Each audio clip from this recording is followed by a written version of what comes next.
gaji 1,700 ke bawah nak ambil motor ni, jangan harap. Kau pergi ambil Avanti sana tu. Ni gaji untuk 3K je. Ini dia Yamaha X-Max 250 V3 yang terbaru. Ni ke man? Untuk design motor ni memang nampak sporty lah, nampak bulky, memang handsome lah motor ni. Sesuai untuk abang-abang yang suka duduk dekat Thailand tu. Motor ni dikategorikan dengan Maxi Scooter dan Grand Touring. Memang sesuai lah untuk abang-abang pergi touring jauh kan, pergi Thailand sana ke untuk duduk nanti.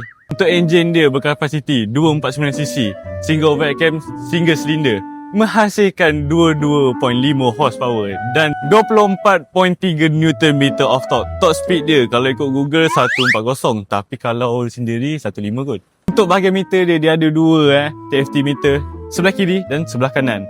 Okey, untuk features motor ni korang boleh tengok dia ada auto trip, meter display, map, notification, weather, setting, windscreen, music.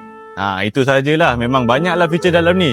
Untuk windshield ni, untuk windshield ni korang tak payah adjust lah guna tangan. Korang boleh guna je benda kat meter ni macam ni.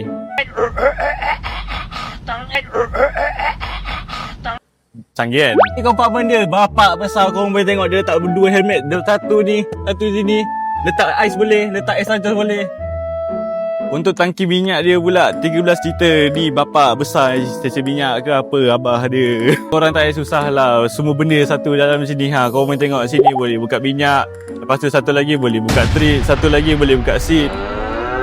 What the heck man. So dengan harga 28,000 bapak-bapak kat sana berlayak untuk beli motor ni daripada beli satu lagi motor yang 32,000 yang Untuk bapak-bapak kat sana kalau berminat dengan motor ni boleh isi back biru kat bawah. Jangan lupa like, komen, share untuk video seterusnya.